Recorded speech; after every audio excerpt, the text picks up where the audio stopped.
نحمده ونصلي على رسوله الكريم وعلى آله وأصحابه أجمعين فأعوذ بالله من الشيطان الرجيم بسم الله الرحمن الرحیم۔ السلام علیکم ورحمۃ اللہ وبرکاتہ۔ عزیز بہنوں اور میری پیاری ماؤں، آج میں آپ کے سامنے سورہ اخلاص اور اس کی تفسیر بیان کرنا چاہوں گی۔ سورہ اخلاص سورہ نمبر 112 اور اس میں 4 آیتیں ہیں۔ اخلاص یعنی خالص، پیور، جس کو ہم بولتے ہیں۔ خدا ہر ایک عیب گندگی سے پاک، کلیئر ہے، کسی کی قسم کی کوئی ملاوٹ باقی نہیں ہے۔ جیسے ہم پیور یعنی پیور گولڈ بولتے ہیں، ملک بولتے ہیں، ویسے اللہ اخلاص پیور ہے یہاں پر بتایا جا رہا۔ اب ہم زمانہ نزول کی طرف آگے بڑھتے ہیں۔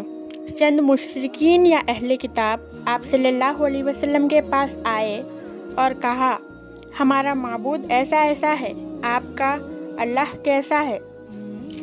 جس کے جواب میں خدا کے طرف آپ بلاتے ہیں، دعوت دیتے ہیں، وہ کیسا ہے؟ ذرا اس کا انٹروڈکشن، تعارف ہمیں دیجیے۔ اللہ کے رسول صلی اللہ علیہ وسلم خود سے تو کوئی بات نہ کہتے۔ جب فوراً آپ صلی اللہ علیہ وسلم پر وحی نازل ہوئی اور حکم آیا، قل هو اللہ احد، قرآن کی آیتیں جو لفظ قل سے شروع ہوتی ہے وہ دلیل ہے۔ اللہ جب کہو فرماتے ہیں، آپ صلی اللہ علیہ وسلم تبھی کہتے ہیں۔ اس کے جواب میں کہا گیا، کہو وہ اللہ ایک ہے، یعنی وہی ایک خدا ہمیشہ سے ہے اور ہمیشہ رہے گا۔ نہ اس سے پہلے کوئی خدا تھا، نہ اس کے بعد کوئی خدا ہوگا۔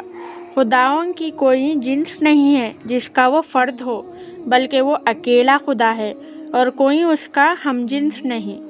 اس کی ذات محض واحد نہیں بلکہ احد ہے، جس میں کسی حیثیت سے بھی کثرت کا کوئی شائبہ نہیں ہے۔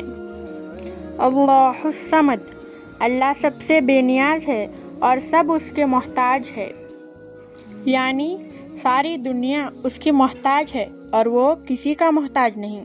دنیا کی ہر چیز اپنے وجود اور اپنی حاجات و ضروریات کے لیے شعوری طور پر یا غیر شعوری طور پر اسی کی طرف رجوع کرتی ہے، اور سب کی تمام حاجات پوری کرنے والا وہی ہے۔ اللہ صمد ہے کیونکہ ایسی ہستی ایک ہی ہو سکتی ہے جو کسی کی حاجت مند نہ ہو اور سب جس کے محتاج ہو۔ 2 یا زائد ہستیاں سب سے بے نیاز اور سب کی حاجت روا نہیں ہو سکتی۔ وہی ایک معبود ہے کیونکہ انسان عبادت اسی کی کرتا ہے جس کا وہ محتاج ہو، اس کے سوا کوئی معبود نہ ہو، کیونکہ جو حاجت روائی کی طاقت اور اختیارات ہی نہ رکھتا ہو، اس کی بندگی و عبادت کوئی ہوش مند آدمی بھی نہیں کر سکتا۔ لم یلد ولم یولد، نہ اس کی کوئی اولاد ہے اور نہ وہ کسی کی اولاد ہے، یعنی نہ اللہ کے کوئی پیرنٹس تھے نہ کوئی چلڈرنس تھے۔